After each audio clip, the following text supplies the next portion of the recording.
In an old house, cloaked in falling snow, a terrible story took root beneath a silent juniper tree. It's a tale whispered on the wind, a story you think you know, but one with far darker branches. Here lived a young, innocent boy with his quiet, unsuspecting father and his fearful little sister.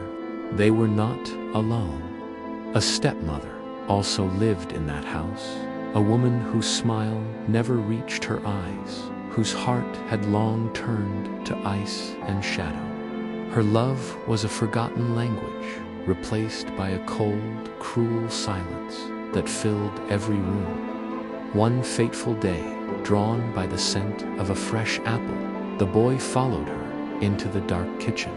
She offered him the fruit from a heavy wooden chest. As he leaned over to take it, the heavy lid slammed shut.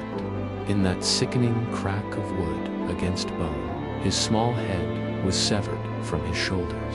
She smiled, a chilling, triumphant curve of her lips, and began the grisly work of hiding her terrible secret. That evening, the father returned home, weary from his day's work. The stepmother served him a rich, steaming stew.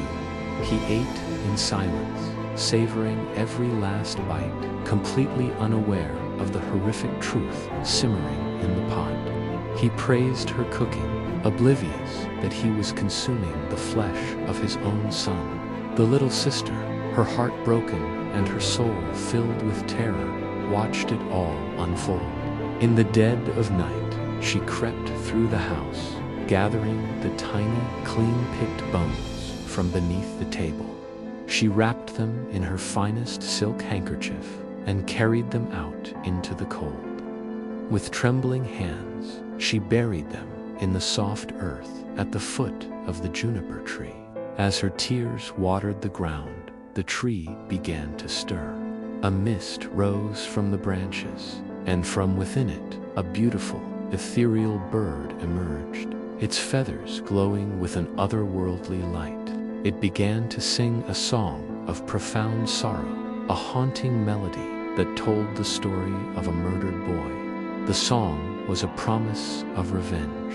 The bird took flight, its sorrowful song echoing through the night. It returned to the house, circling above.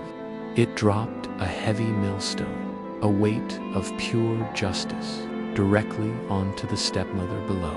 She let out a single, sharp scream, and then there was only silence. In a shower of feathers and ghostly light, the bird transformed, and the little boy stood there once more, alive and whole.